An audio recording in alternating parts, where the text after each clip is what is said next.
करुणा का पात्र होना अलग चीज है। इसलिए वो पुण्यवान है। और पुण्यवान कौन है?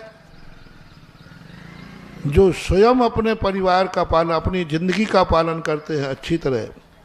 इतना पुण्य तुम्हारा होना चाहिए कि तुम अपनी जिंदगी खुद जी सको, तुम अपनी जिंदगी में तुम्हारे चेहरे पर मुस्कान आ सके, तुम्हारा मन इतना हो कि तुम्हें प्रफुल्लित करे, तुम्हारी इंद्रियां तुम्हें प्रफुल्लित करें, तुम्हें उन्मार्ग से बचाएं, तुम खुद अपनी जिंदगी का फैसला कर सको।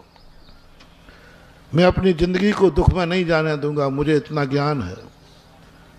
मैं अपनी जिंदगी स्वयं संभाल के जानता हूं, मेरी जिंदगी मेरी है।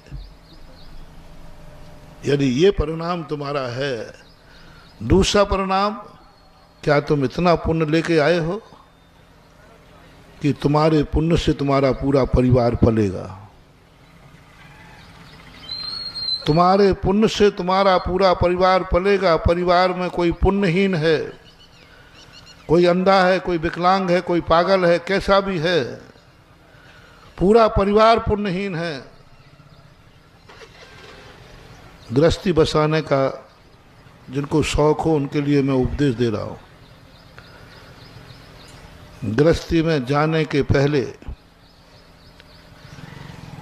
एक बात पर विचार कर लेना, तुम्हारे परिवार में तुम्हारे हर व्यक्ति पुण्यहीन जन्मेगा। पत्नी भी, बेटे भी, भाई भी, सब पुण्यहीन होंगे, सब अंधे होंगे, सब गूंगे होंगे, सब बहरे होंगे, सब विकलांग होंगे। माँ बाप हैं, उनको भी बुढ़ापे में सारी विपत्तियां आएंगी। बुढ़ापे में पैरालिसिस हो सकता है, अंधे हो सकते हैं, XYZ। बुढ़ापे में कौन सी बीमारी नहीं आ सकती। इतना सारा पूरा परिवार पुण्यहीन होगा, अशुभ कर्मों से उदय होगा। क्या फिर भी तुम्हारी हिम्मत है? इस दशा में भी मैं पूरे परिवार का पालन करूंगा, भार मान के नहीं, सौभाग्य मान के करूंगा। यदि ऐसा भी मेरी जिंदगी में आ गया कि मेरे परिवार में हर व्यक्ति दुखी है, बस इतना अंदर से आवाज आना चाहिए आपके अंदर से, फिर भी मैं तैयार हूं। मैं सौभाग्य मान के करूंगा, भार मान के नहीं करूंगा। चाहूंगा नहीं कि मेरा परिवार ऐसा हो, ये नहीं कह रहा हूं, लेकिन ऐसा कभी हो सकता है कि नहीं हो सकता है? क्या बात है? तो आप लोग सब घर संसार में देखते रहते हो, लेकिन तुम्हारी अंदर की आवाज क्या बोल रही है? क्या तुम्हारी अंदर की आवाज बोल रही है कोई बात नहीं, कोई बात नहीं, मेरी पत्नी मंदबुद्धि है, कोई बात नहीं, मेरे माता पिता को पैरालिसिस हुआ, कोई बात नहीं, मेरा बेटा पोलियो हुआ, कोई बात नहीं, एक बिटिया अंधी हो गई, कोई बात नहीं, मैं इसको पालन करूंगा।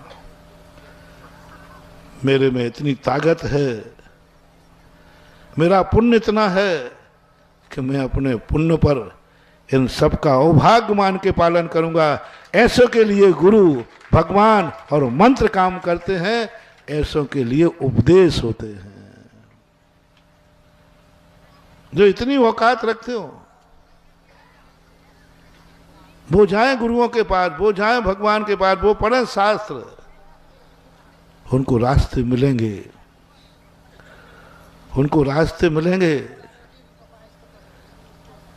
गुरु इसलिए नहीं है कि तुम्हें अच्छे रास्ते पे चलना सिखाएं, गुरु यह है कि टेढ़े रास्तों पे कैसे चला जाता है उसकी हुनर सिखाएं।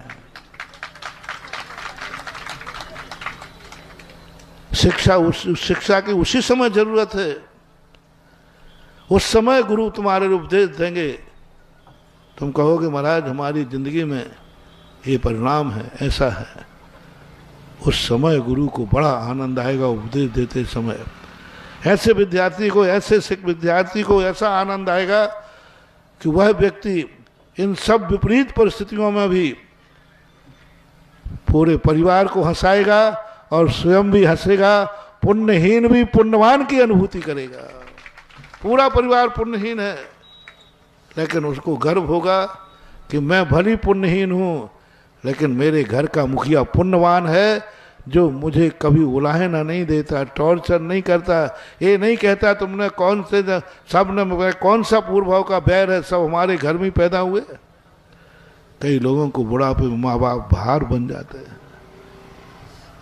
विकलांग बेटा भार बन जाता है। नहीं, उस समय गुरु कहेंगे भार नहीं मानना, भार नहीं मानना। संसार में सबसे बड़े भाग्यवान तुम हो कि तुम्हारा इतना भाग्य है कि तुम अपने भाग का स्वयं खा रहे हो और पूरे परिवार को खिला रहे हो। यह है भाग्यवान की निशानी है।